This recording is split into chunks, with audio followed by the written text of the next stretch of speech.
Test, test. You getting anything? No.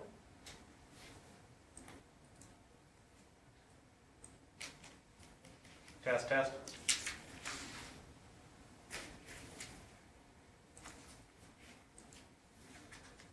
It's okay. Test, test. Okay. We have noise. You want me to be one on? No, we'll get feedback if we do, so, So shut it off? yeah. There you go, you're good to go, Tom. Okay, it's 7 o'clock, so we'll call the meeting to order. Any additions to the agenda? Hearing none, somebody wish to remove? Okay, ma'am. George Lee moves the agenda as presented. Any question on George Lee's motion? We'll get feedback. Hearing none, we will call the question. Okay. Sorry, gonna turn off all the noise. Are you able to bring up the question? Okay, so I assume, I don't have mine, but I assume it's carried unanimously, is it? It is. Okay, thank you. Okay, moving on to the minutes of the January 25th. Any questions on?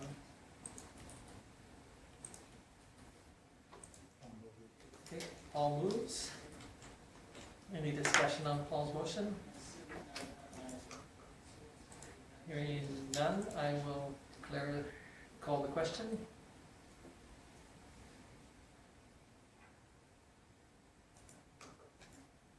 And again, I can't see it, so somebody will have to. Yes. It's carried unanimously. Yes. Okay, great, thank you. Okay, now we're moving on to our delegation and presentation, so it's Inaba. Floor is yours. Okay, thank you. Thanks for having me in, guys. So, since it was actually about a year ago when I began working with the Rural Mental Health Project, and I'm not sure if any of you are familiar with the Rural Mental Health Project at all? You have heard about it? No? Okay.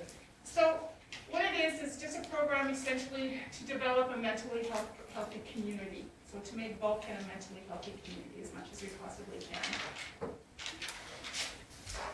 So to start with, I'm just going to have this video play that kind of explains what the program is all about.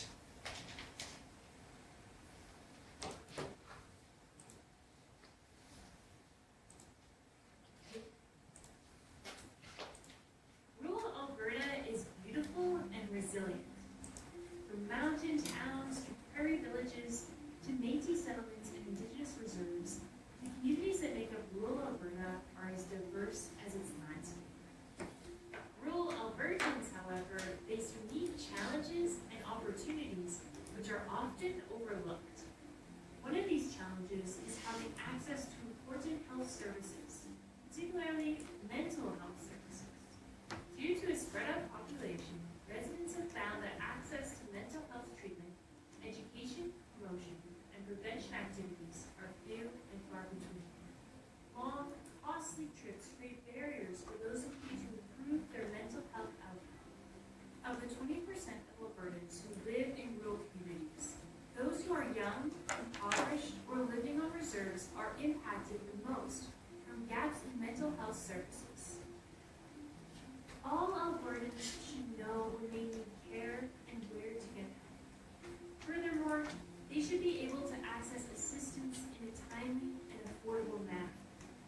Both the Government of Alberta and the Canadian Mental Health Association recognize the challenges faced by rural and remote communities in our province.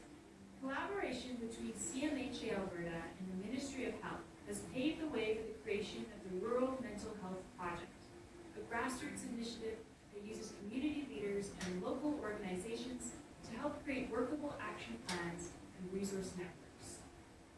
These action plans will be created in full consultation with the communities and will consider the specific challenges and opportunities of each community.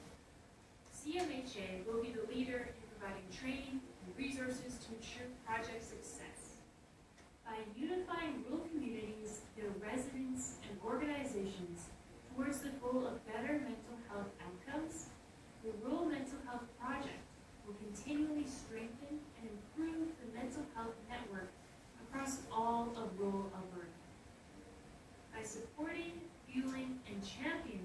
ones who know best, those who actually live in the community, who hope to help foster a new era of transformation.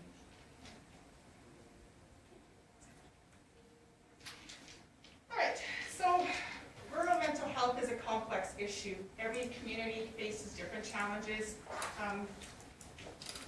Mental health has been an ongoing issue for quite some time, and then with COVID adding a little bit more complication, things have gotten much worse, and so I think now more than ever, mental health is a conversation that we all need to be having a little bit more about. So my story a little bit. During my first year as principal at County Central 6 years ago, we unfortunately lost 2 of our students to suicide within a 3-month period. That was devastating to our students, our staff, to our community, and definitely to me as I was trying to be the caregiver and the person to support everybody through that one. Since then, well, even before then, but since then, mental health has become a huge passion for me. I never want to have to see another family go through that, anything I have in my power to prevent it. One blessing that happened as a result of that tragedy, though, was the emergence of our Vulcan Suicide Prevention Steering Committee. There's a group of very dedicated ladies who meet once a month, and we work hard to try to build some capacity within our community around mental health. And so because of my affiliation with the Suicide Prevention Committee, I was approached by some of the people at FCSS to ask if I would go along and be the +1 to their training for the Rural Mental Health Project. So I went, did my online training, went to Airdrie for 4 days of training there, and it ended up that FCSS wasn't able to go and be part of it, so by default, I'm no longer the +1, I'm the animator, and so here I am. So we need to then begin to look at what are the mental health issues that we have within Vulcan, and how do we as a community begin to work together to put some supports in place. Yet one thing we know for sure, and you guys know very well, that government funding, there's only a limited pot of money. We can't provide all the supports that everybody's going to need just by putting more money into things. And so the hope of the Rural Mental Health Project is that we can begin to put some supports in place that don't require a lot of money, don't require provincial funding that might be short-term. This is more about a longevity piece that we can build within our community, using the strengths and the people that we have within our own community. So that's the premise of this. All right, so we have some project principles. There's 5 main principles. The first thing is that it's community-based. We have lots of different groups within the town of Vulcan that work towards health. So we have the Suicide Prevention Committee, we have Victim Services, we have the Act for Health group, we have the Vulcan County Health and Wellness Foundation, and those are all little ad hoc one-offs. But the idea of the Rural Mental Health Project is that the whole community, different groups come together rather than having little things happen. We can work together for the common good of that one. We also have a really amazing rep department that comes through the town that offers all sorts of supports. And so that's also community-based on that one. Another crucial piece of it is that it's strength-based. It's really easy to say, well, if only we had this, or if only we have that. We have amazing things. We have our new expansion at our hospital. We have our new swimming pool coming in. When COVID smartens up, we may have rep stuff happening again. We may have all sorts of things that are allowing our community to come together. So we have lots of positives within our community, and so it's very strengths-based, looking at what we have to work with and starting from there. One thing I found really amazing when I was doing my training was I talked about how 1 in 5 people have a mental health disorder, but 5 of 5 people have mental health. And our mental health fluctuates depending on whatever is happening in our life. It might be the bad weather today, it could be whatever. Our mental health is very fluid, but each and every one of us has mental health. And so keeping that in mind is a major principle of the project. Yet another major principle is that it is full community-based, not just looking at seniors, for example, or looking at youth.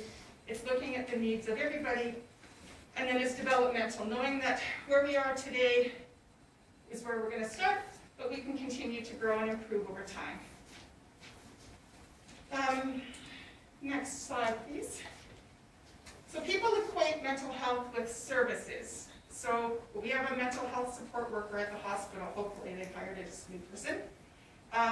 We have a counselor at the school, but it's way more than that. It's not about the services that we have, it's about that community beyond the services. And it allows us to make that change by having a common language and talking about mental health as a community. It used to be that people would come in and do things to the people. So we'd have a counselor come in and give counseling to people, and that's it. And then it would come in and we'd have people do things for people. So we'd have little committees of people that would do things for. The idea of the rural mental health is we do things with people, and we do things by people. So it's not people from the city dropping in and not knowing our community history, coming in to tell us how to do things, when we know best as the members of the community what to do. Okay, so my role as the animator is to just do what I'm doing right now. Give life into conversation around mental health within the community. Helping to expand that conversation, getting people to think about mental health, beginning to look through that lens of where can we make some changes going forward. And it's not me being a manager, it's not me being an expert in any way, shape, or form. It's just an animation of bringing life to that conversation. Next slide. So there's a quick quote: "Never doubt that a small group of thoughtful, committed citizens can change the world indeed." And that's what this whole premise is about. Each of you have that little section, you don't mind, that talks about the 8 domains model. And so those, as you're beginning to think about the policies and all the different committees that you're on, if you could keep mental health as one of your lenses that you're looking through, and begin to look at the 8 different domains that it might be involved in, and think about our strengths, so the livelihood, the lifespan development, the social connection, the environment, the culture, the well-being, the services, and the basic needs.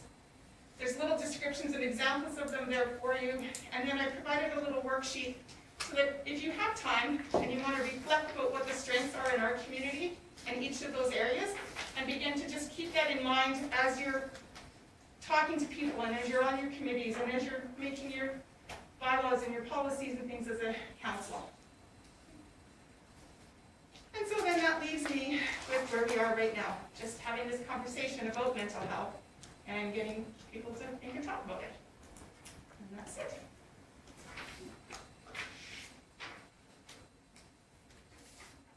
Thank you very much. Is there any questions on Ms. Inaba's presentation? Do you have any, so you're the animator, you're the one and only. Do you have a group that you can pull in to support Yeah. you? It's, our suicide prevention committee is, before I even went, they said, yeah, they've got my back on it. I know that Gail Borg and Vicki Hutton and I, before COVID shut everything down, we were meeting to bring in the Health Foundation to kind of get us working along with them. The Fitness Challenge group, we've done lots of mental health support through all of that. And so we are getting little seeds planted within the community. It's just trying to figure out who are we missing, who are we not reaching that needs to hear this message, and how do we get the message out to them.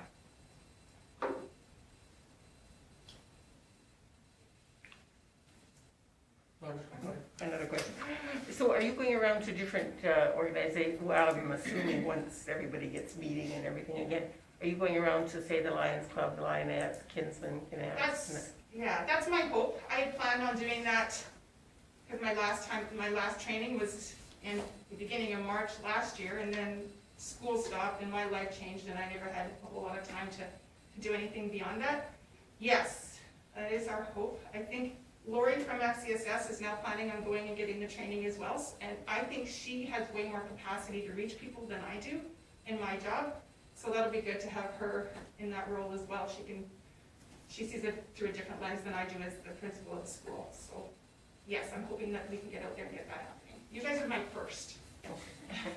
I kind of disagree with you when you say that, that I think that exactly what you said there. She's going to hit a niche or different group, and you're going to hit a different group. And I think what you said earlier too, it's quite important that the more of us that can take this back and say, I sit on a committee and potentially some of these, I think you're right, that, we shouldn't just only anticipate that you're gonna carry the ball, but we all need to carry the Yeah, ball. I agree. Yeah, And, and that's why we have these conversations. yeah, no, and I appreciate that, taking the time to come out and, so this course that you took or whichever, Yeah. and you had hoped to originally take it with, another member or two from FCSS, but, so they do offer that to other, periodically? Yeah, they have training. We were probably the last cohort of people that actually got face-to-face training for the next little while, but they have trainings. So there was probably 20 of us in my group. I know that there's like communities from all around Alberta that go and get the training, and they offer it ongoing in different cohorts. So yeah, if Lori's able to go. I think the funding is used up now because, why can I not think, who was the FCSS lady that was here for a long time before Carol she left? Thompson? No, not her. Wendy. Well, Wendy Wendy. Theodore. She went and got the training, and she kind of got a couple things started, and then she moved away. Yeah, And so then it fizzled out, and so I think that's part of the reason why they wanted me to be part of it, because I've been part of the community for a long time, I'm not planning on leaving, and yeah. you want to keep that longevity of it going. So, Well, again, I think that it's great that you're able to participate in that, and hopefully we can get more and more advocates or people that are involved in it so that can share the load and get the word out there, because, your comment about 1 and 5 and 5 and 5 is probably closer to reality than we really realize. yeah, absolutely. That was a stat that I think about all the time. Yeah. Right, and if you guys have any input as to groups that you think would be a great place to go and talk to, please let me know. Send me an email or call me at the school. Kim can tell me on his way when he comes to pick up the kids or whatever.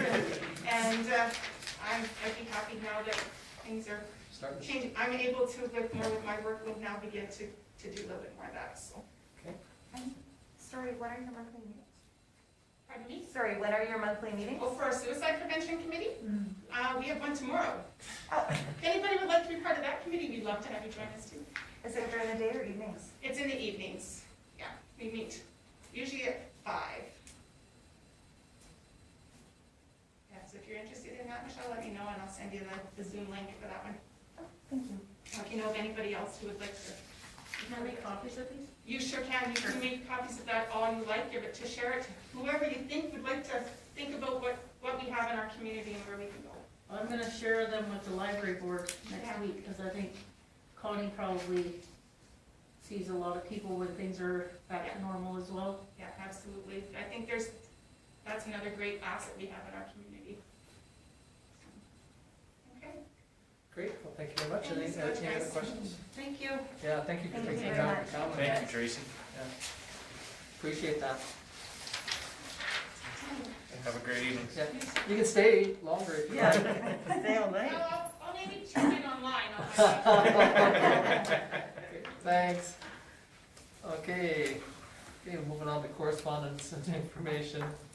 We have letters and information from the Enterprise Solar Project, which is just southwest of us. Any questions on? They're trying to reach out and get more information out to everybody. It sounded like they haven't met any resistance with the people they've talked with, so that's good. Think so. If you ever get an opportunity to go west of Stable, or east of Stabley, there's a big project, like it's huge, it's probably, I'd probably say 3 sections big, or 2 sections big at least. And it's unbelievable to go and take a look at it. It's stationary, these ones here are talking about being movable, like they changed directions. That one over there is fixed. But if you get an opportunity, and you get opportunity to listen to some of the people around it that have negatives and the positives of that project over there, but it's huge. Well, even the one at Carmagay is a decent size. Yeah, well, it makes Carmagay, that one. Oh, I'm sure it does, but yeah, I'm just saying how it's amazing. We just received information that you'll receive at the next council meeting for another one down by Colby as well. Anyway, so that's just for information. Moving on to the next one is our municipal district of Bonnyville number 87, just a letter of request and some support for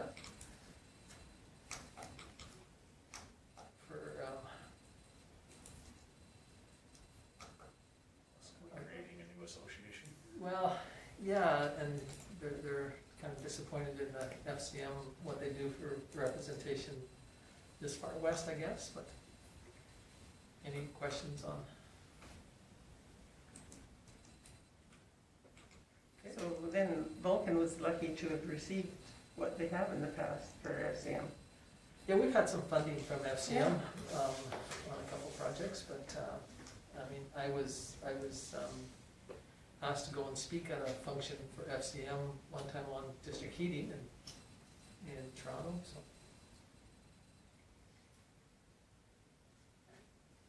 Okay, moving on to municipal district of Spirit River, letter to the premier. And this one contained the attachment that we emailed out because it was a fairly healthy document. And that was the one on the negative impacts of being locked down. Right. It is kind of exciting to see how, other things are starting to open. Some people think they open too quick, some people don't think they should open at all, some people, don't like 1 day notice or 2 day notice or 2 hour notice or 10 hour notice, so. Look at the gong show down in the States. Yeah, so anyway, it's a letter asking for us to send support and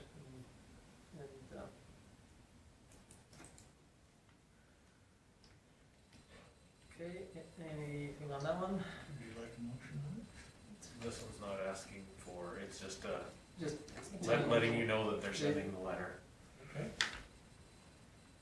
Okay, moving on to Mackenzie County. This one's specific to recreation. In a way, it's some of the recreation that was being open, but they're kind of disappointed in probably the process that was happening, but.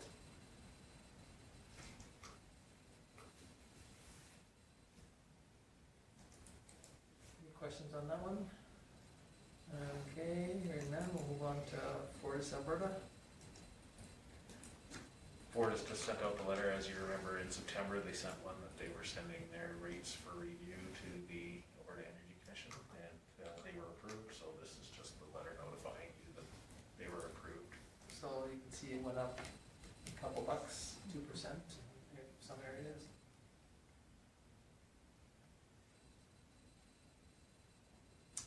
Okay, moving on to SouthGrow.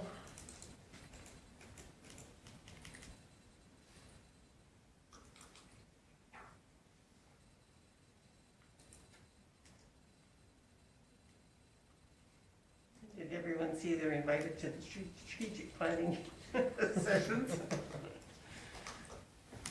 Which would be wonderful, but. Okay, no questions on that one. We'll move on to Prairie Mountain Health Advisory Council. That's the one that we fit into.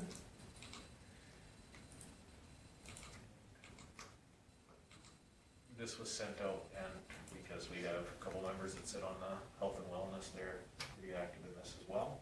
So just wanted to make sure everybody was aware that this meeting was happening.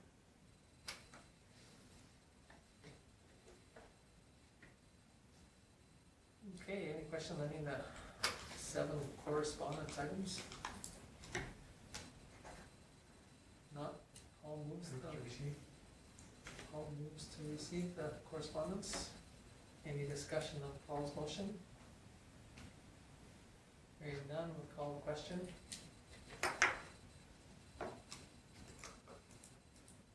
Because mine doesn't work, but It's carried unanimously. it's unanimous. Okay, thank you. You're in favor. Well, I'll tell you I'm not, put it that way. Okay, moving on to current business. Alberta Seniors Community and Housing Association Convention. We have a counselor that would like to attend. I would make the motion as a that. Okay,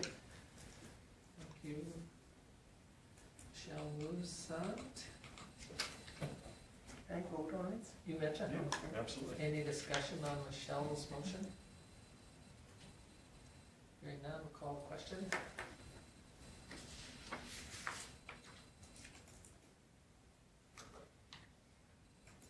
You're unanimous? Unanimous, okay, you betcha, thank you.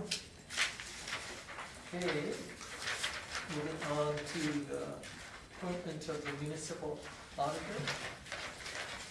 The assessor. So, I'm sorry, that's assessor, oh, thank you. So, you've all had a chance to read the report. Morgan Strait used to be from Benchmark Assessment, was formerly appointed through council and has started the transition to retirement. His designate, Ryan, has been doing our assessments for several years. You've all met Ryan. We bring him in when we do our strategic planning, that sort of thing. So Ryan has indicated that he intends to be with Benchmark for a long time, so, and he was more than willing to accept council's appointment if you feel that he's an appropriate designated officer for the town. And because we have a bylaw as a designated officer, and our bylaw does state that you can, through resolution, appoint your assessor, then I've created a recommendation based on that, if that's the way council would like to. I would move that we. Right? Yeah, you can notice that it's, first one was 2004, and then 2011 they were reappointed, so. Okay, so any discussion on Lorna's motion? Hearing none, I'll call the question.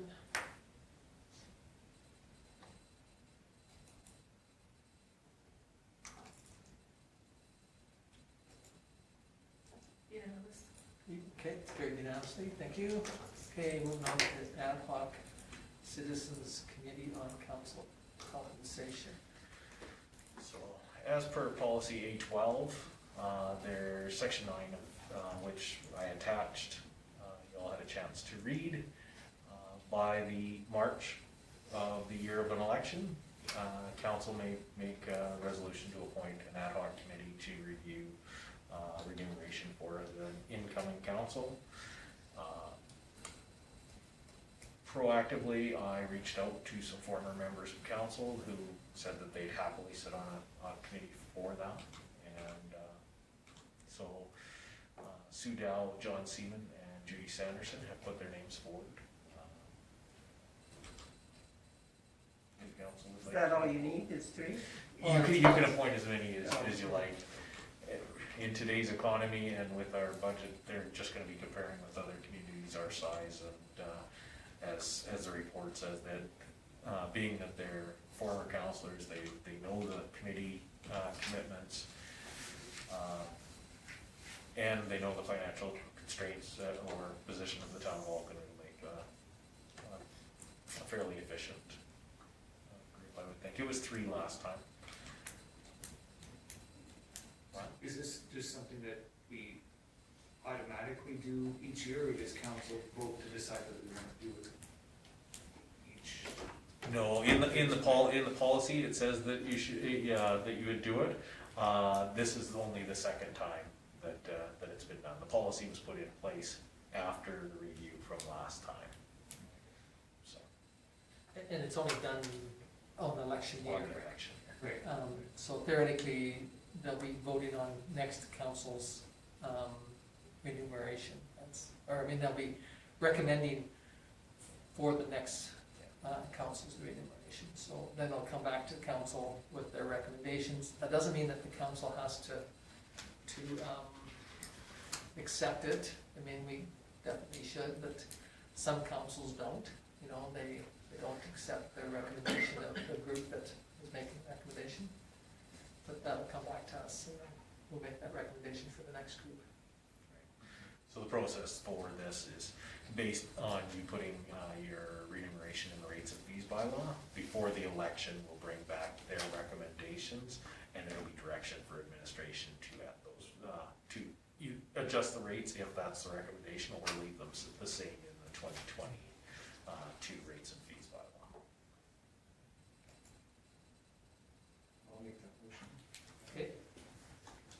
Lyle moves that we appoint, Sue Dow, Judy Sanderson, and John Cena. correct? Okay, any discussion on Lyle's motion? Hearing none, I'll call the question.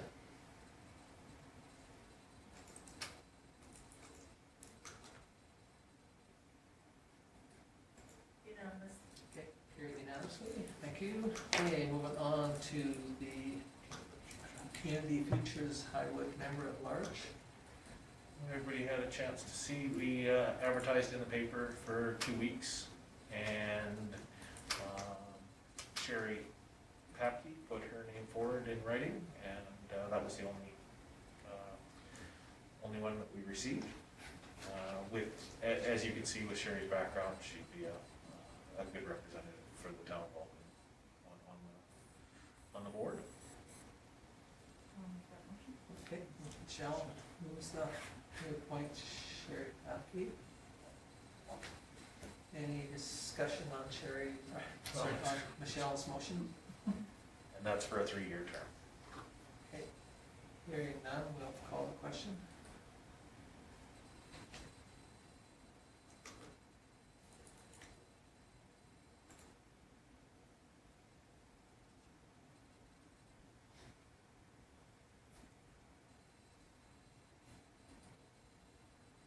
Victory?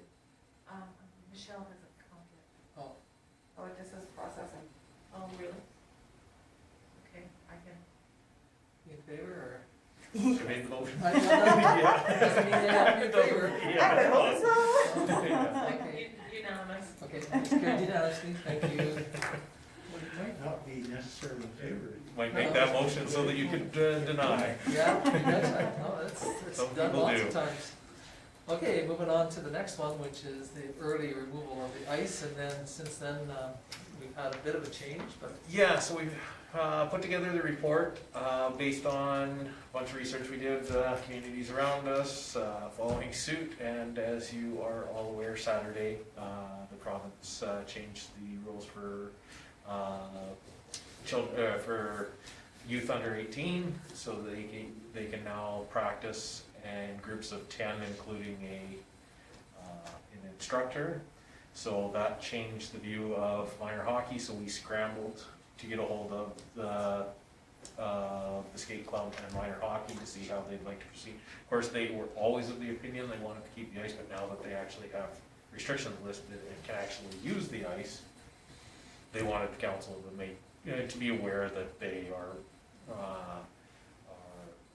quite interested in being able to use the arena until normal close at the end of March.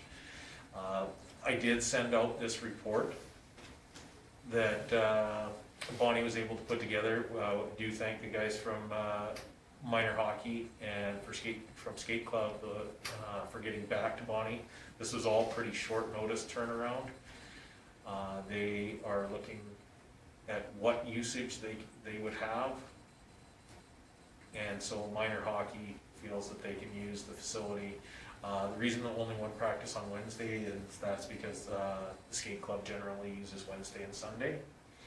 So one of the suggestions from Stu, based on where we're at, is so that we can have, rather than having 1.5 staff members, and something that may help us through the first part with knowing how busy the facility is operating from Sunday until Thursday, and so moving the Friday practices to Saturday,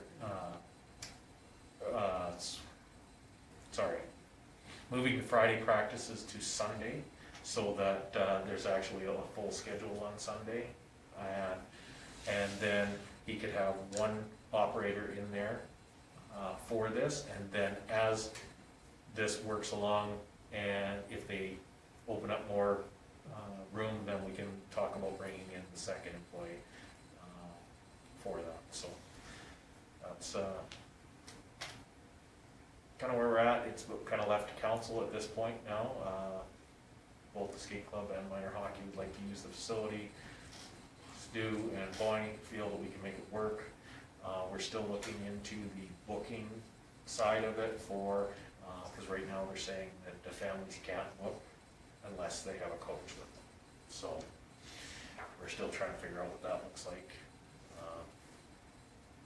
Yeah. So, council really shouldn't have to do anything about this, right? Because it's just continuing on what it would be doing normally, right? No, and if we take it back to the original report, that's kind of where we're at, is the recommendation is for council to direct administration to remove the ice immediately or as regularly scheduled the last week of March. So with the changes, it makes it makes the conversation a little bit easier. Before, when we wrote this report on Friday and the restrictions weren't lifted, if you were making a motion to leave it till the last week of March, you were taking the chance that you were gonna leave the building empty until March and paying those utility costs. That's really what it came down to. Now that we can use the facility, we're still paying the utility costs, but at least somebody's getting use out of it. But I don't understand why it would be any different than a regular season. In February and March, we'd still have the building open. Yeah. So obviously I'm missing something here. No, When we put this together, we weren't gonna keep the place. Well, I see that, but we- ignoring that, because we don't even have to think about Yeah, that. that's right. and things change Saturday, so. Yeah. Yeah, okay. Paul, you had a I comment? was just gonna say that I'll make a motion to keep the ice in, if for no other reason for kids' mental health. Oh, absolutely. Okay, So so we Paul moves that we, leave the ice Leave the until ice the in. regular scheduled last week of March? I guess so. Look at it then, because things may change. Okay, so any discussion on Paul's motion to leave the status quo? But just watching the news this morning, hearing about Natton, they made their motion, had their ice removed. Was it last Thursday? Thursday. And then the changes came on Saturday. The mayor there was a little frustrated at the timing of it all. And I feel bad for them. They made the best decision they could at the time, what we have, with what we knew then, but now, with what we know now, I'm in agreement with Paul's decision, because I think it's, whether we lose money or not on it, I think it's the mental health is the big thing to take into consideration. I talked to several parents about this. The physical side is one thing, but it's the mental health thing.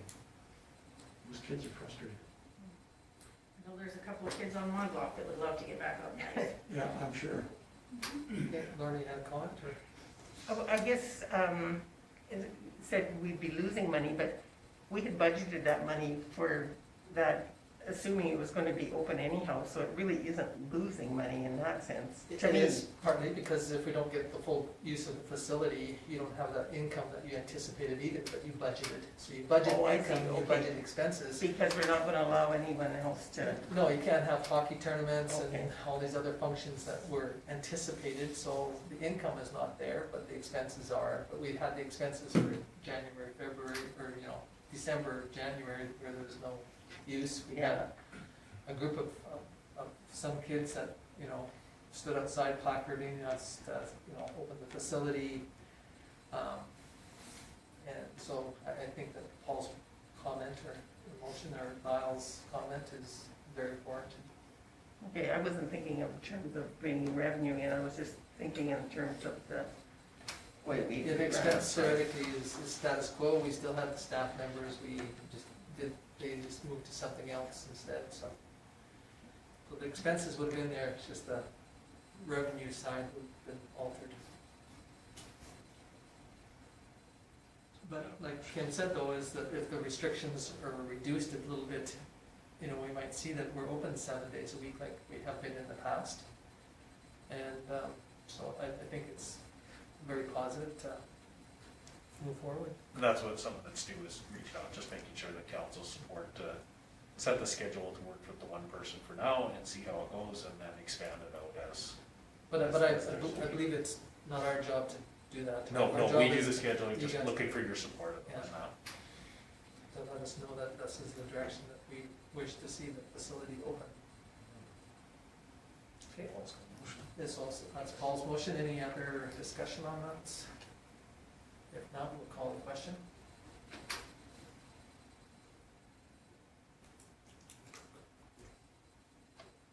Do we want to change that motion there? Says directs to remove. No.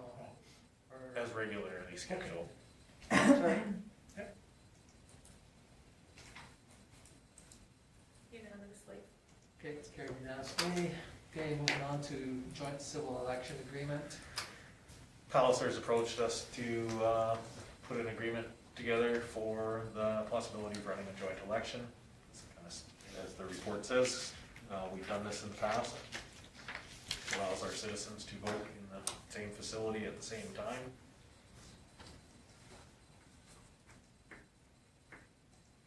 Okay, I'll make that motion. George, they move that we enter into agreement with Palliser.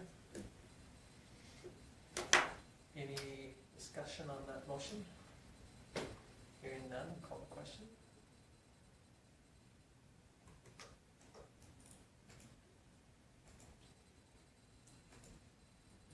Unanimously. Okay, it's carried unanimously. Thank you very much. We'll move on to Nanli Creative Arts Society Public Art 2021. Bonnie's put this report together, it's fairly detailed, she contacted each of the partner groups that are affiliated with each of the locations that they put in. Obviously, the pool's still under construction, the skateboard park still has fencing around it. The fish pond had asked that they bring a detailed plan of location so that it won't, you know, whether it'll affect the mowing, that sort of thing, so. The dog park was reviewed through Public Works and Community Service, and there was no issue doing that as long as they consult with Public Works for the proper location, so. Based on that, it was brought forward for the 4 locations. The recommendation that was put forward is that council approve the 909 Creative Arts Society request for installation of a Tracy at the Vulcan Dog Park with consultation from the Public Works Department, and that council deny the request for installation of Tracy at the Vulcan Lions Community Pool, the Kinsman Skateboard Park, and the Fish Pond, with a request that the 909 Arts Society provide clarification on specific locations and consult with the users groups in preparing installation plans for these locations in the future. So the recommendation is to approve the one right now and then to have further discussion, potentially bring them back. So this is putting, Sorry. sorry, I was just gonna, I get the gist of the second part of the recommendation. Is deny the rate, I guess deny for it to happen right away, Yes. but just to have them come back. Yeah, it's a deny at this point for, and that's why, for these locations in the future. Because they're bringing a proposal to you, you either have to say Accept it or yes or no to it. And right now, for those 3 locations, it's kind of a no, because the fishing game want more information, and the pool locations with the skateboard park aren't complete, so. mine was basically the same. I just wondered if it's on the, not in a line now to approach these other area groups? Like Yeah, well, Bonnie will work with Okay. with them to do that through the community services, but it's, yeah. Obviously, the request for the pool will come back to community services.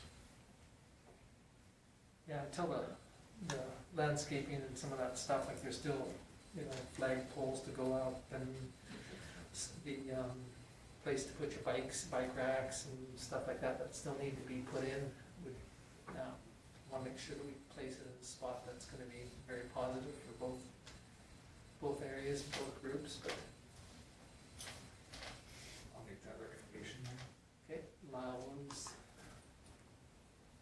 the recommendation. Any questions or discussion? Hearing none, we'll call the question.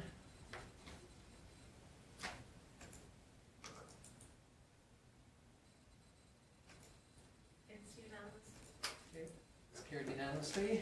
Okay, moving on to 6.8, Alberta Coal Development Policy. We put the report together, thank Lorna for passing on the information that she did. We received a letter from a concerned citizen and the town of High River, and all of you that watched the news this evening heard that they reinstated the policy, so. Based on this, council just asked to review the information, and if you'd like to take an official stance on it, to put a motion forward. I would put a motion forward that we support our river councils. I disagree, because theirs is to do exactly what the government did. So to send a letter of support for something that the government already has fulfilled in their requests, in the resolutions, what are you going to gain? Well, the one thing that I did hear Minister Savage said that removing of the tabletop or the mountaintop, but she didn't mention anything about the open pit mining or the. No, but she said that they're gonna reinstate exactly what Mr. Yes. Snodgrass asked for, is to reinstate the 1976 guidelines, which they did, she said, supposedly, and that they're going to look at coming up with a new policy that will remove or be introduced to replace the 1976 guidelines. But right at the moment, she has fulfilled exactly what Mr. Snodgrass has asked, in my opinion. I guess, and how I see it is I think we should show them that we're supporting them too, but Supporting them which way? Supporting them in That- something that's already been done? we hope it's done. No, okay, I apologize then. Put your motion on the floor, please, then. Well, I do, I still. No, put a motion on the floor, please. What would you like to say? I will. Okay? What's your motion? I would like to send a letter of support to High River Council to show them that we support their motion that they sent to the Premier and to Minister Savage, and I'm not sure, Nixon, Minister Nixon too. Direct administration.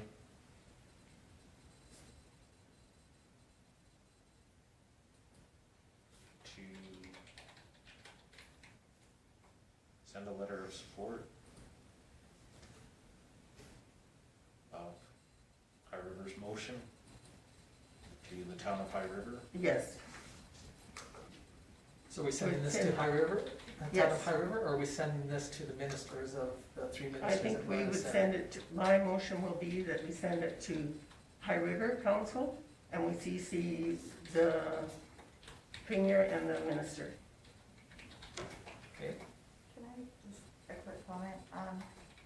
With that in terms of, because they're talking about that they did reinstate this, but they would also be implementing a new policy. Something with like us sending this letter of support, isn't that also, with them making their new policy, kind of leading them a little bit in terms of saying, okay, no, this is how we think it should be in the new policy, we need to support this, that's not what this letter said. okay? This letter doesn't say anything about if they come up with new guidelines of getting input or anything in that. All this says is that they want it reinstated, which the government supposedly is going to do or has done. So what Lorna's motion, the way I understand it, is to support exactly what High River said here, not asking for support in a new regulations. It's just to take it out, go back to what it said in 1976, and which had nothing to do with water, has nothing to do with any of the other guidelines. All it just says in 1976 guidelines. You need to read that document Yeah, of the policy in 1976. there is other portions of this that council needs to discuss further as well, because High Rivers also, when they're requesting that all coal exploration be immediately ceased on the eastern slopes of Alberta, and cease issuance to any new exploration. And the other and last that council needs to be aware of is that they want Premier Kenny to issue an immediate stop work order on all existing coal exploration permits on the eastern slopes of Alberta and cease issuance of any new exploration permits on the eastern slope.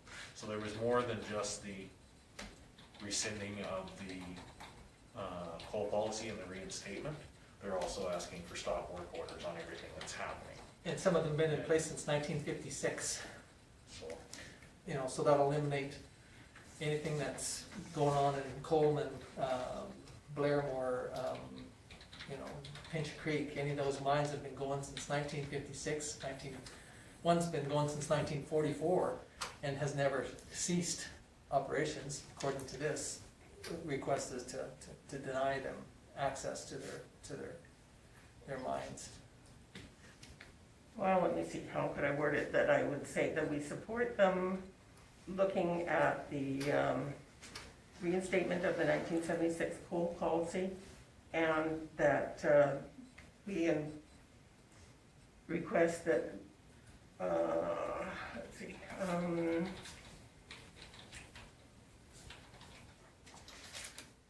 trying to think, I should have written that down. That the, and any new changes to the policy be followed up, or only be admitted with consultation, public consultation.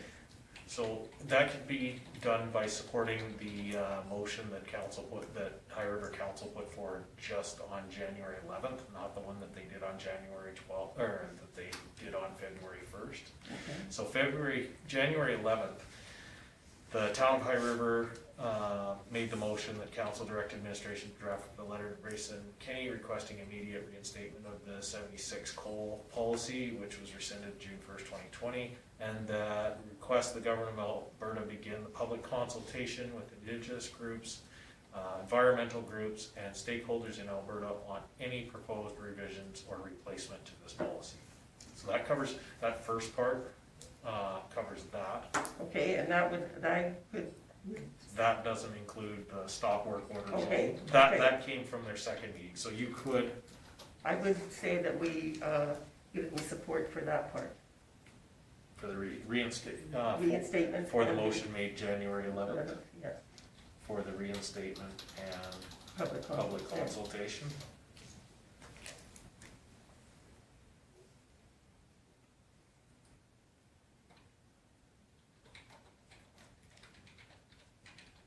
Karen, do you have I have a bit of everything. a bit of everything to put I to should that write one? that down. Direct administration to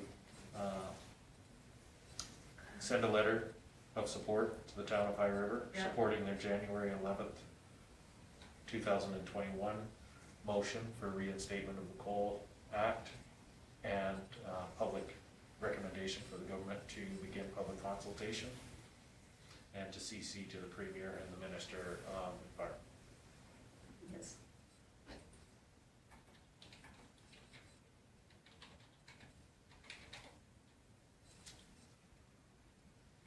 Okay, I haven't seen the news this evening. I don't know enough about it either way. I'm not sure if this is something that it's not gonna change the world either way, but I'm not sure if I'm comfortable voting either way, because I don't know what to ask. well, unfortunately, you have no choice to vote Yeah. one way or the other. So, any other thoughts or questions or discussion? I did send out an email of the Edmonton Journal article. I don't know if everybody had a chance to review it. That was today as of 2 o'clock. I think basically the government done what High River wanted. Oh, I agree totally with that, but I still feel that we need to show our support too. The only, well, okay, go ahead, sorry. It's kind of at an point. That's fine, I'm just stating what I believe. Yeah. Yeah. I guess more consultation needs to be done in water quality, that sort of thing. But if you read the 1976 it doesn't say anything about water in it. Matter of fact, it has nothing in it about water quality, water runoff, the type of water they're using, anything to do with water is not in the 1976 coal policy. So, you know, so now that they've introduced that, any of the mines that are being used today do not have to worry about any of their water qualities. And I think it's a cumulative effect. It's not just one mine or two mines. It's what happens if they continue mining. The water still has a good chance of being contaminated, so that's just my feeling. I don't disagree with the philosophy of creating support for the government in asking for them to do more consultation with, public consultation with the new regulations that they're going to replace the 1976. But to say that we're gonna introduce back to 76 one, and to, I think what we're doing is that we're throwing it back in their face saying, we don't believe that you're gonna say, what you're gonna do what you've said you're just going to do. Just gonna say And perhaps. I think that, you know, if somebody did that to us as a municipality, we'd be very upset that they're saying that we don't trust you, we don't believe in you, we don't believe what you said publicly across all the airways in the province of Alberta. So we're gonna support a letter that has, support information that's already happened and supposedly happened. So we're just saying we don't put any trust in you. Perhaps what we should be doing at this point, rather than doing a motion for a letter, is wait until they come up with a revised policy. But we have a motion on the floor to Yeah. support Yes. this. And I just feel that going back to 1976 allows for the category 2 to not be, category 2 lands not to be open pit or strip mined. Okay, so Lorna's got a motion on the floor. Any more discussion? I don't know how many people you've had questioning you for, you know, about it or not, but people seem to be quite worried, or at least anyone that I've talked with, worried about how the effect on our environment will be. So, Yeah. Okay, any further discussion? Hearing none, well, you can vote. I'm opposed. Okay. You can put me down as opposed.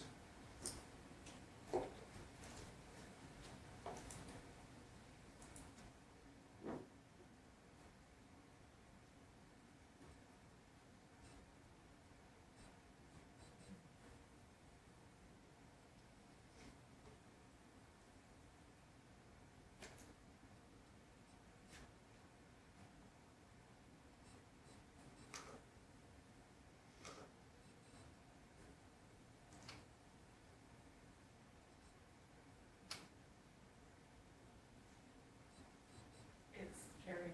It's carried? Carried. What, 4-3? 4-3. Okay, 4-3, thank you. So 4 in favor and 3 opposed. Thank you very much. Okay, moving on to mayors and community reports. Mayors and Reeves, January 8th meeting.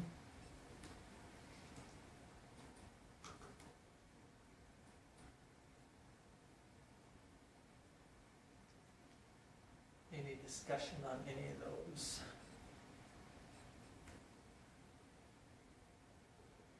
Okay, hearing none, we'll move on to victim services.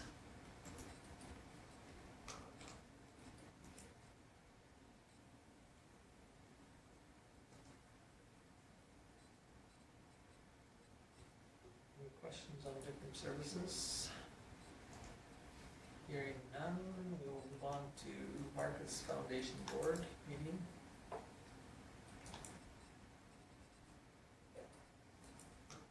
I guess I have a question for this Ring Central. I guess that's a Zoom style? yeah. Okay. I think county uses Ring Central quite often. We use it as well here. Oh. It's linked to Zoom, it's more the business side of Zoom. Oh, okay. I just, when I saw that, I assumed that it was that type of a format, but I wasn't sure, so. So obviously you still see them and they can still talk, and they can still mute them and they still, okay. So usually we have, I would say the majority come in person because we're meeting in the county chambers. Right. And then usually Matt Crane from Arrowwood and either Dick Ellis or Ryan, if they don't come in person, will Zoom in. Sounds great, thank you.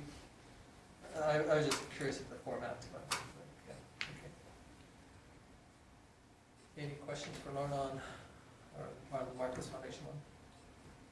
Okay, moving on to Twin Valley Water Commission.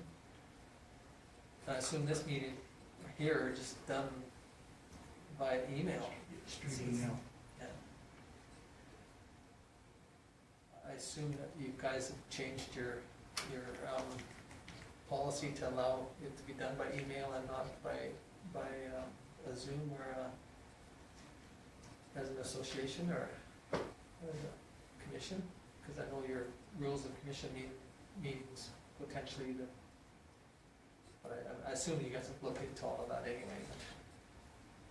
Talk to the manager on that. Okay, any questions on Twin Valley Regional Water Commission? Okay, hearing none, we'll move on to the next one, which is the Tourism Society.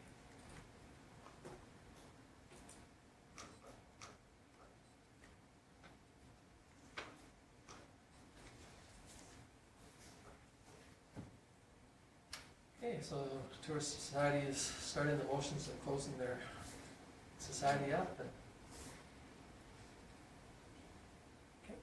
no other questions on any of those? Somebody wish to move the committee reports as presented? George, Lee. Okay, any discussion on George Lee's motion? Hearing none, I'll call the question.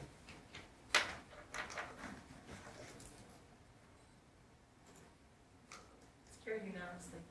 Pardon me? It's unanimous. Okay, thank you. It's carried unanimously. Okay, moving on to verbals. Councillor Taylor. Several of us came to council chambers for a meeting from RMA and AUMA on the Police Act and provisions of it, a webinar. And quite interesting, I thought. And that's the only meeting I've had. Okay, any questions for Paul? Okay, hearing none, thank you. We'll move on to George, or Councillor Holt. I was at the conference on the policing, the first half of it, the other day. It wasn't quite as interesting as I thought it was going to be. I think the second one will be far more informative. And that is one I didn't find as, I didn't get a lot of information out of it, but the next one is on the 17th, I believe, of February, isn't it? Yeah, so hopefully it'll be a bit more informative. I also had FCSS. They're getting a washer and dryer in there. They got a donation to put a washer and dryer in to the FCSS office.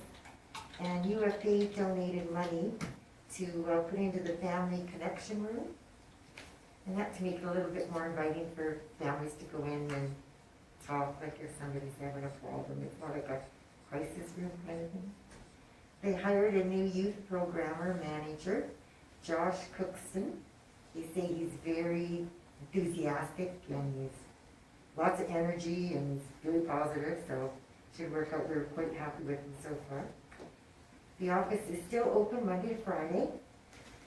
They're still having trouble with the one bathroom down there. And the provincial agreement, there was only Milo and Arrowwood left to sign it for FCSS's provincial agreement. Milo's done it, we're just waiting on Arrowwood's things to come in now. And we've got 4 new board members coming on at the next meeting. 4 new ladies are coming on, so that should be good. And the food bank, it's that give and take pantry that's out in front of the library. It's very busy. Like every day they have to restock it. It was cereal and milk. And it's actually more food is going out of there than out of the food bank. I guess because people don't have to go inside and fill out a form and, go up to that. They just walk by and take out whatever they need or out of these. So with it being such a huge success, they're gonna start putting them in Champion and maybe Carnegie and start adding them around the counties altogether. Why would you put one in Champion when you don't represent? I know, businesses? but we still do a lot of things for Champion. Joan still does some paperwork and that for them and They're looking at going back to- all kinds of stuff like that, so. Okay, So last year, in 2020, we did 285 campers, which was down from other years. And Joan thinks it might be because of COVID or people was getting that CERB money in, so they weren't using the food bank as much.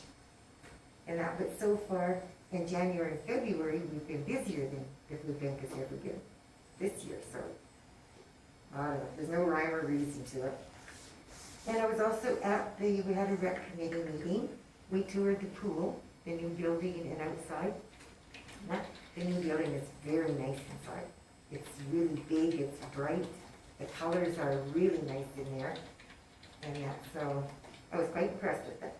And outside were there, everybody else was up there that time, but the decking seems so much bigger with something in the old pool. But the new pool is right in the same spot, right, as the old pool was? But then there's so much more room or something. It looks huge, even with the pool and the slides and everything in it, so, yeah, it was very nice. And, most of anything else that was done at the meeting, Bonnie has in her report. What else did we do there? The Tin Man will be canceled this year, the summer games will be canceled this year. But even with COVID, I think there was about 30 programs that Bonnie and Channing still ran, even with COVID on this year, so. And then the Vulcan Tourism Society, everybody's seen the minutes on here. So I will be coming back to council for a motion to help pay half of this bill from Mutton and McGillis.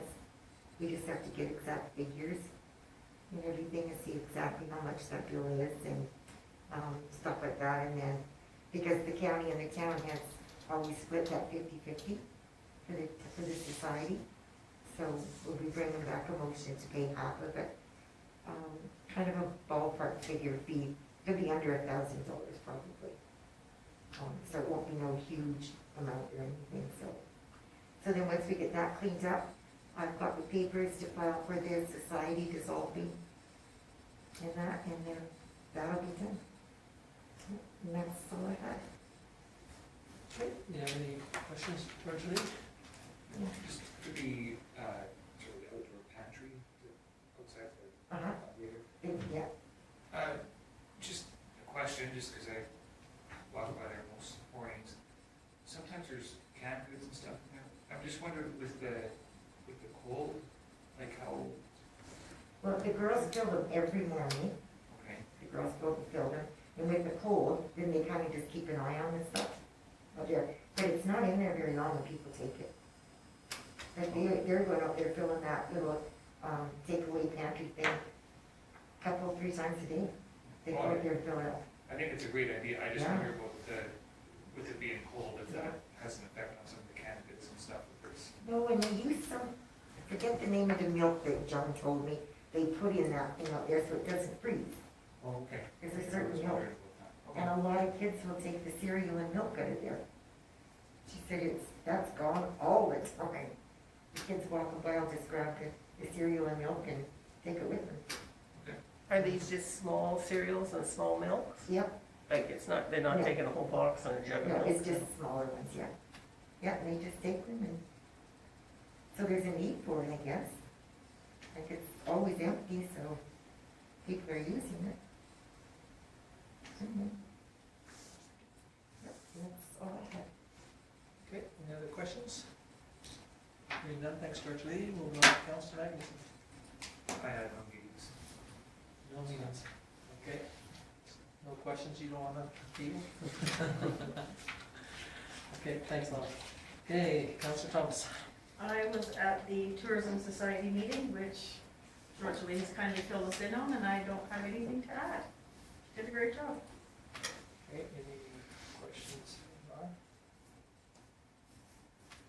This, where it says the transfer all remaining assets to the town of Vulcan.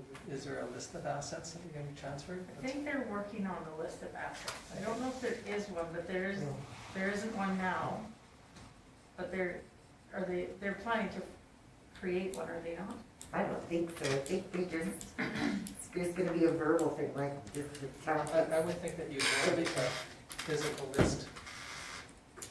Yes, and they weren't sure, it was just the premise of the motion is to make sure that anything that was donated or given or an asset of the society can now be in the town of Vulcan's name.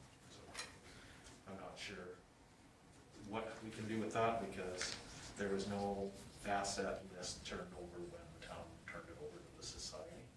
Yeah. So we're trying to work our way through that, what that looks like. Yeah, 'cause I would just hate to see some group come back and say, And claim. lay claim to something that was theoretically donated. So, I would hope that the wording will be that, you know, it'll encompass everything that was left behind or whatever, so. Okay, thank you very much. Moving on to Councillor Roddy. My community features, and kind of the biggest thing was our RRF operational dollars, which is our Rural Relief and Recovery Fund, that we were given $66,000. And it's just kind of finalizing for 21-22 because we had to have everything together and submitted to WD, which is the Western Economic Development, which is where we get all the funding for community features, provincially.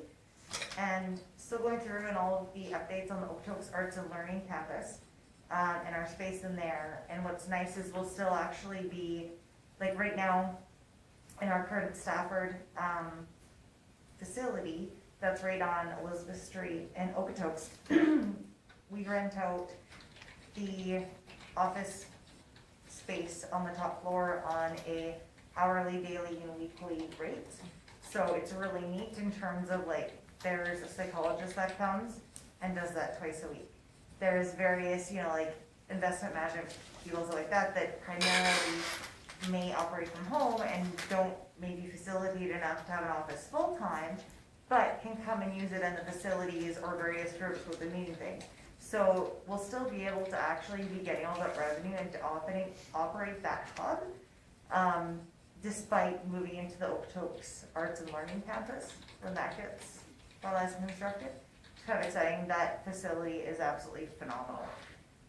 Part of the RRF, pardon me, is going towards fully updating our conferencing facilities, up to including like a couple new TVs and a lot of more tech stuff, which is awesome, and much needed, and hopefully will even more increase the usages between various community groups or businesses and that kind of thing in the whole area, which is really awesome. And then also we're applying to the Rural Opportunities Fund grant to try and fund an extension and additions in the next business resiliency project for next year. And the biggest thing being that, so with the government and all of the business relief funds that they've been doing, the actually just last one announces it was up to $40,000 for business loans. And then now it's, I believe it's 60, but don't quote me on that. Basically, you can take out, if you pay the majority of it back by their date deadline, then they actually will, basically you get 10,000 of it, but you don't have to pay back. That's forgiven, which is really amazing to be able to talk to businesses, and that's just had Community Futures, the girls kicking busy trying to get all that, but it's also proposed a lot of challenges in terms of in a COVID environment, how do you go through, and then with the IRC committee that approves and actually evaluates all of the loans that go through and all the businesses that they deal with, it's a few challenges. So it's really exciting that, we have another community at large, a community member at large, because that tends to be quite an active role in the IRC committee. So that's kind of the long and short with community futures. There's a lot going on. But it's also kind of got some exciting stuff, and they're doing phenomenal considering their environment that they're dealing with currently with COVID and the services that they're providing, and thankfully getting a lot of WD support in it as well, so. Okay, any questions for Michelle? Hearing none, thank you. Moving on to Councillor Armstrong. I had the Marcus Foundation, and I've heard that they've had the second vaccination done for anyone who's wishing to have the vaccine, so that's kind of I'm going, phew, I'm glad, but I'm not sure they all feel that way. I think the majority of them did take it.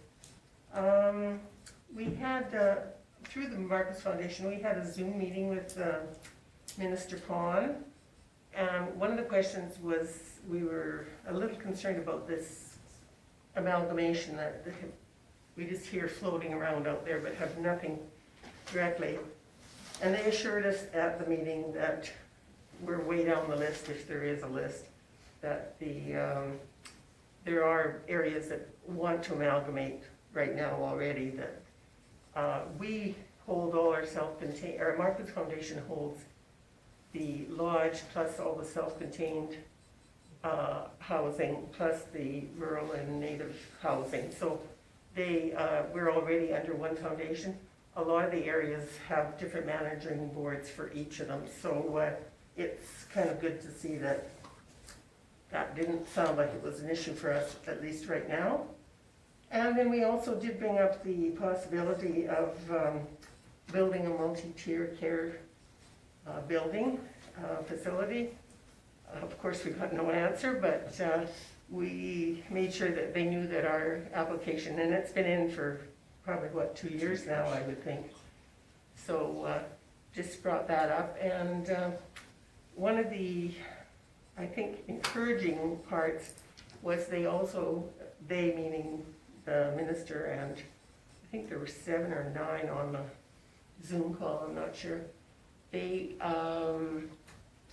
had invited 2 from Alberta Health Services, which with Alberta Health Services, if it is a multi-tier or a multi-tier care facility, we will have to have AHS involved. So that was good to see.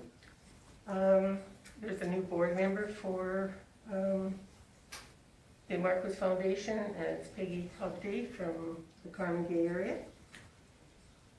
Then I had a Vulcan County Health and Wellness Foundation. The fundraising that Gail promoted for the fall was very successful. They hoped to gain 100,000, and they did. They raised just a little over that.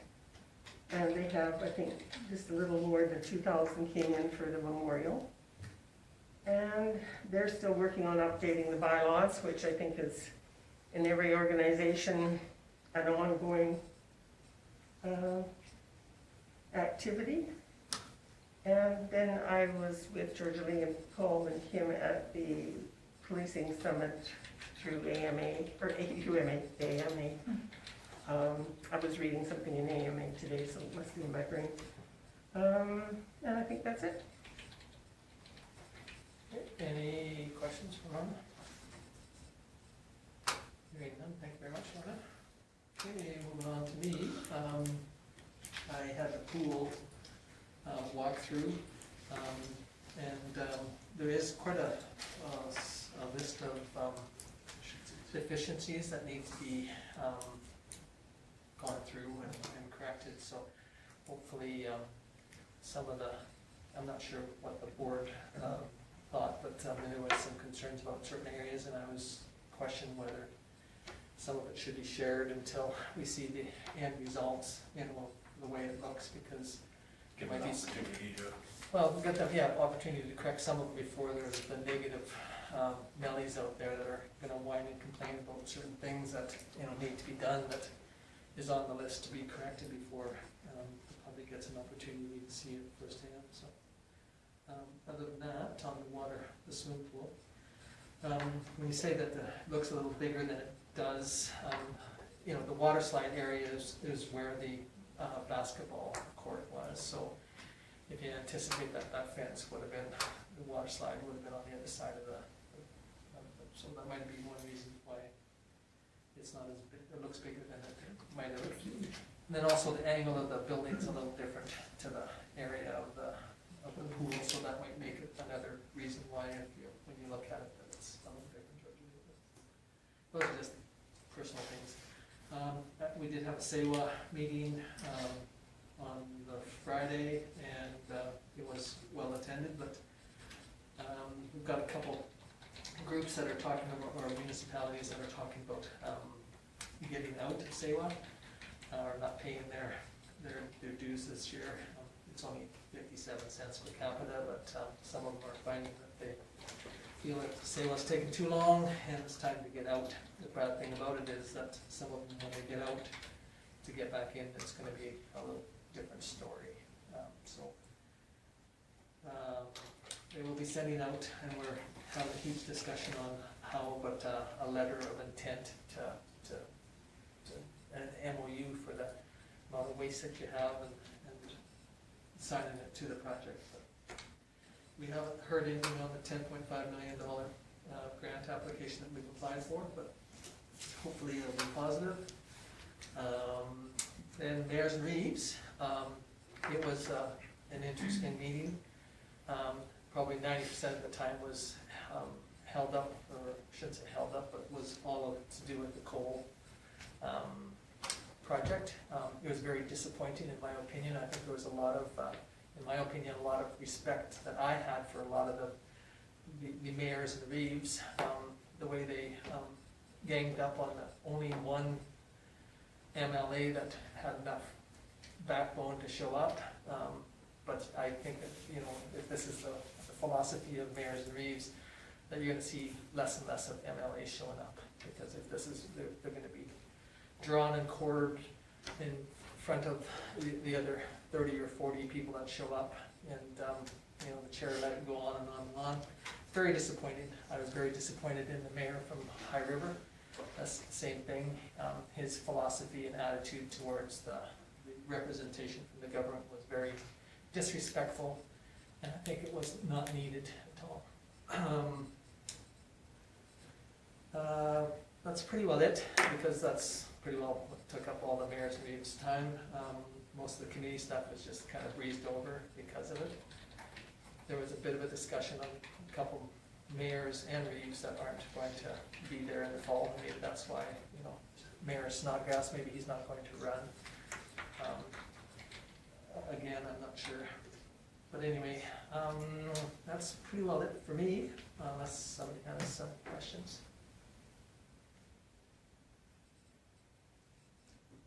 Okay, hearing none, somebody wish to move the verbal reports? Lyle? Any questions on Lyle's motion? Hearing none, I will call a question.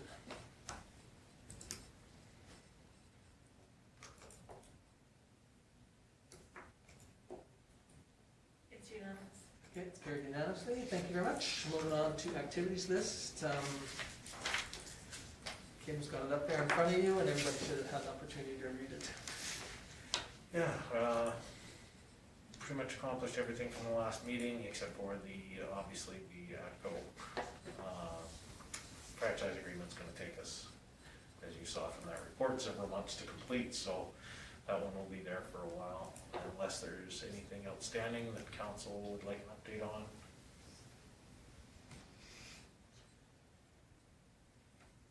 Move on to my CAO report.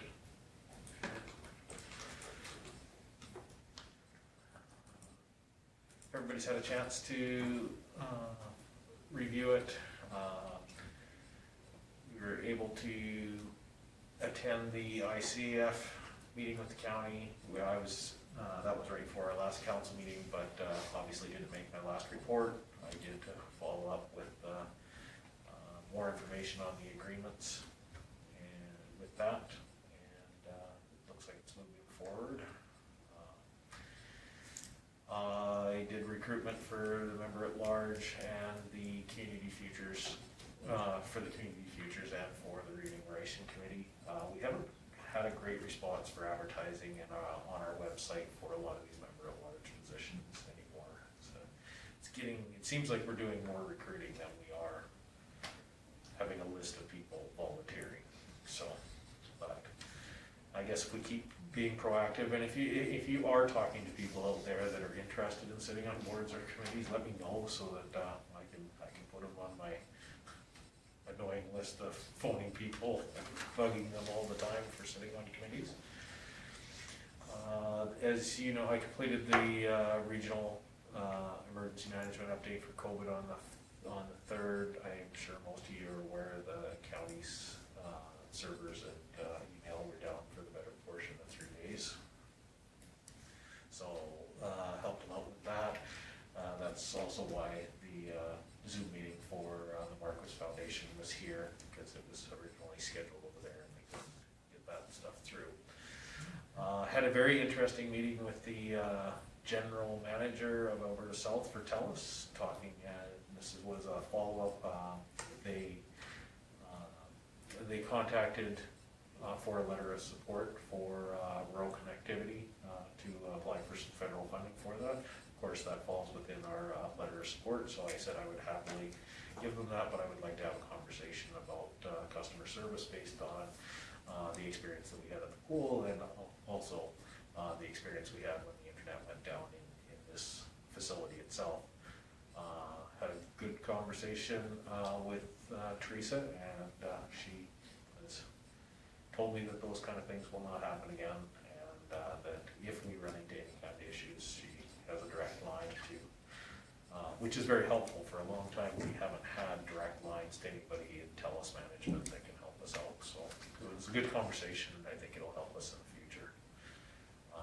If things don't work out with Axia in the pool, they have several options that they'd be willing to help us with now, and possibly to donate because of what happened on the other end. So I guess the other thing, unless council has any other questions, the big thing on there, most of you are aware now, Nancy has officially given notice of her retirement. So if you'd like to go into more detail, we can go in camera so I can discuss, but really we have somebody internally that's interested in training and doing the position, so we'll most likely be posting internally and hopefully be able to fulfill the position and start that process. Nancy's last day is the end of June. So, and yeah, so I know that the staff is mine to look after that sort of thing. We aren't going to make huge structural changes, so I just want council to be aware that we're not going to be posting for specifically a development officer, because as you know, that is a 3/4 time job within the town, and very hard to fill from an outside standpoint. So yeah, if council would like to know more details about it, we can go to camera to discuss the names and that, but if you trust that we can hire internally and be successful, then we'll continue down the path that we're on. Okay, any questions? Excuse me, will Nancy be able to, if this person is selected, will she be able to help Yes, that person and train them before she leaves? yes, we're looking, hopefully we're looking at a transition of about 3 months. That's Because there's a bonus. Yeah, it's a pretty big learning curve, but it's also because of the way that job is chopped up, because it's part-time utility clerk, part-time development officer. There's dual aspects of that job that need to be trained on, so. Okay, any other questions? Okay, hearing none, we'll That's my report. move on to Nancy's report. Yeah, Unless there's any other questions for mine. yeah, Nancy's report, check.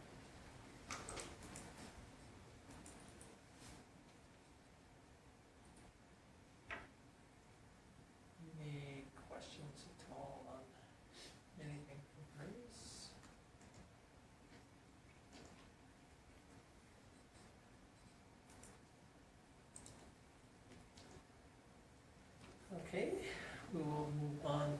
Public Works.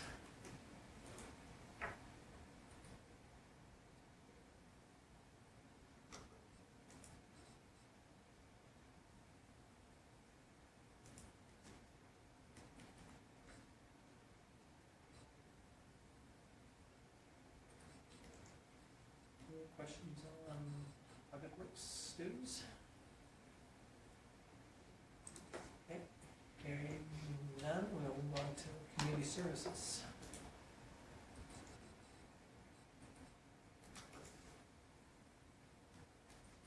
Very short report, but they were busy the last couple days.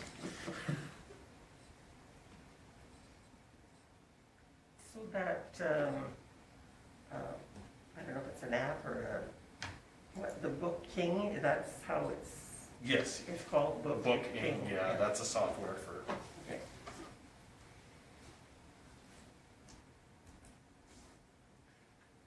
for all the online registrations.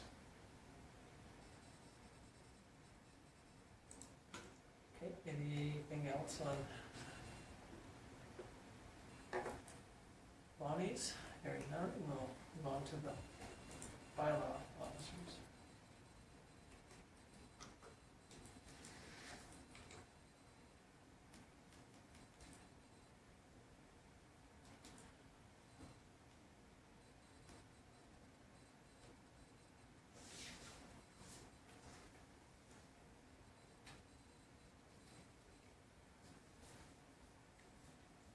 You have a comment? Sean? Yeah, for this, people, like when it comes up, people can print off and PDF or the complaint and send it to the town. Yes. They still gotta sign their name to it, right? Yes, and part of the form that he's created, you have to put your name and your phone number or it won't let you submit it. Oh, okay. So, that way we don't get anonymous complaints, through that. We'll still always get the emails that are no name attached and you should do this. But we'll deal with those like we have in the past.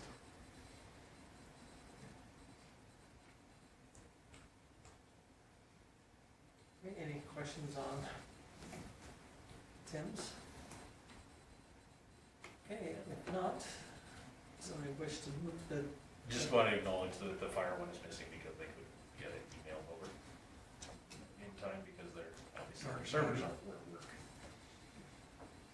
okay, so administration reports, somebody wish to move them, or Barna, thank you. Any discussion on owner's motion? Hearing none, I'll call the question.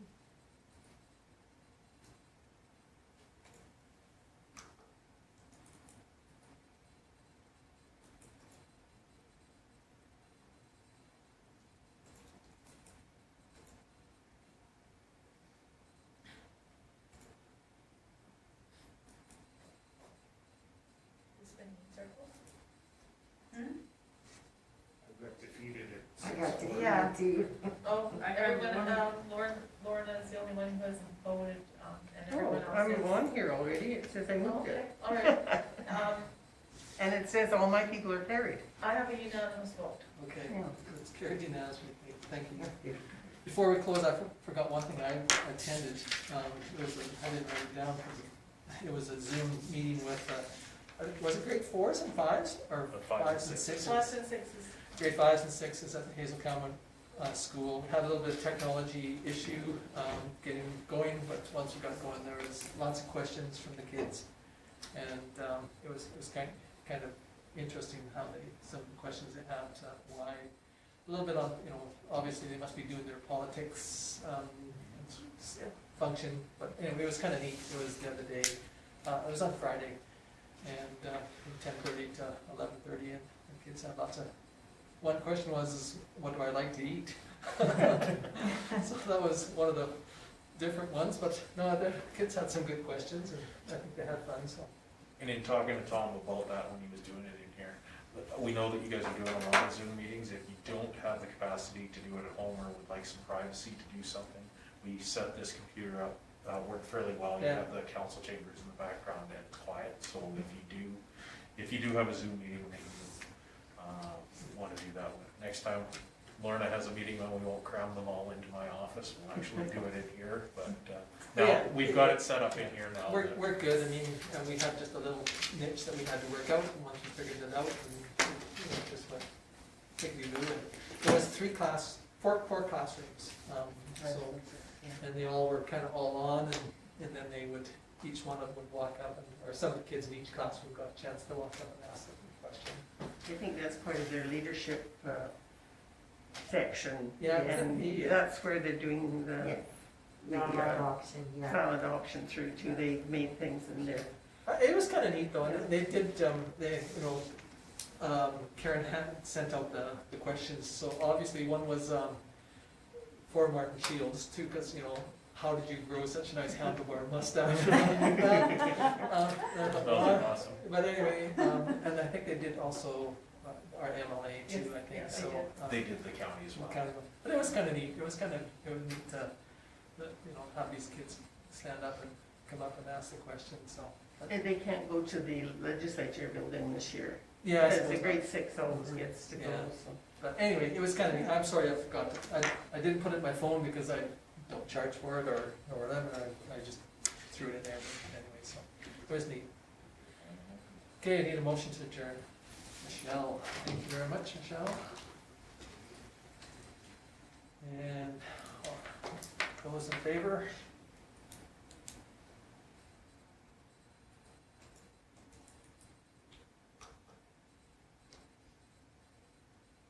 Unanimous.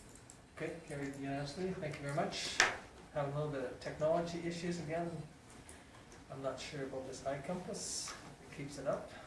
We'll check to be sure.